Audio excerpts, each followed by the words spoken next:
Bentornati in diretta dal canale YouTube della LND Veneto, siamo qui a Egea Marina per la seconda partita dell'Under 15 e abbiamo qui con noi mister Tiago Resner, allenatore appunto dei ragazzi che hanno conquistato l'accesso ai quarti di finale e quindi se la giocheranno in questo torneo delle regioni. Mister, che partite sono state?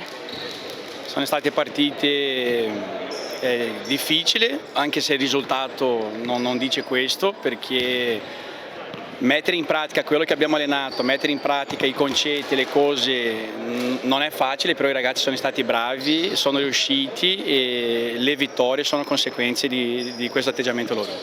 Mister, quanto è stato importante quindi mettere in campo sempre questo atteggiamento di crederci fino alla fine, non accontentarsi mai di questo risultato? Quanto è stato importante per te questo aspetto mentale dei ragazzi?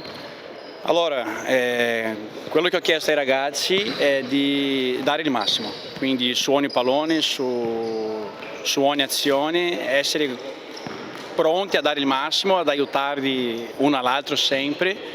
E stanno facendo, quindi i ragazzi sono a un certo punto obbedienti, ascoltano, fanno quello, c'è tanta fiducia nel gruppo, tanta fiducia nel mister, nello staff, quindi è una conseguenza di quello che abbiamo costruito in questi mesi.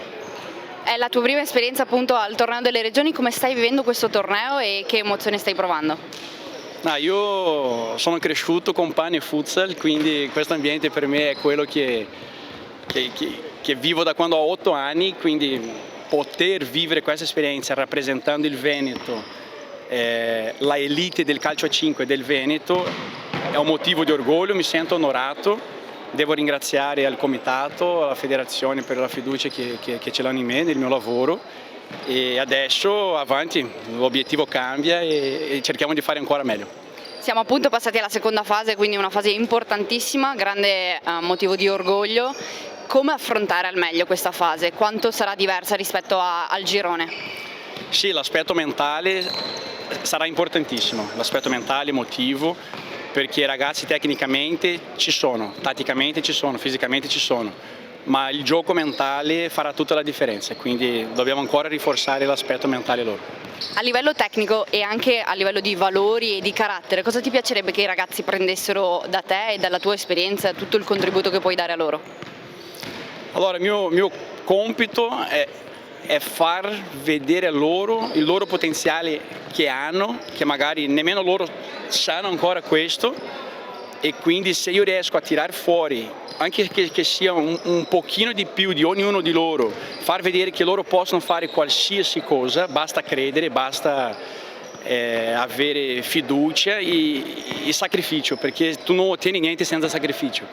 E i ragazzi si stanno sacrificando e si vede, quindi... Grazie mille, ti faccio un'altra domanda rispetto a ieri. Abbiamo visto l'Under 19 che invece non è passata ai quarti di finale. Cosa ti senti a dire ai ragazzi che hanno molta più esperienza e sono anche più grandi rispetto alla tua Under 15 riguardo al risultato di ieri e al percorso comunque che hanno fatto, dato che Veneto siamo tutti noi?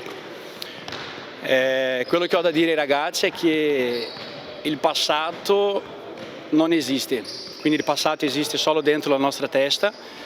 Tutto quello che hanno vissuto serve come esperienza, serve come apprendimento e il futuro dipenderà da quello che faranno nel presente. Quindi non esiste né passato né futuro, solo oggi. Quindi approfittate dalle esperienze che avete avuto, dagli errori che avete fatto e prendete questo come un stimolo in più per migliorare, non per demoralizzarvi. Grazie mille, è stato un piacere, in bocca al lupo per i quarti di finale. Grazie mille, grazie a te, ciao. Grazie mille per averci seguito, vi ricordiamo che tra pochissimo ci sarà invece la diretta sul canale della Lega Nazionale Dilettanti, ore 11:30, ci sarà la femminile che scenderà in campo sempre qui a Egea Marina e ci sarà Veneto-Umbria, quindi le ragazze dovranno dare tutto per poter conquistare anche loro i quarti di finale. Ci vediamo tra pochissimo in diretta sul canale YouTube. Grazie mille.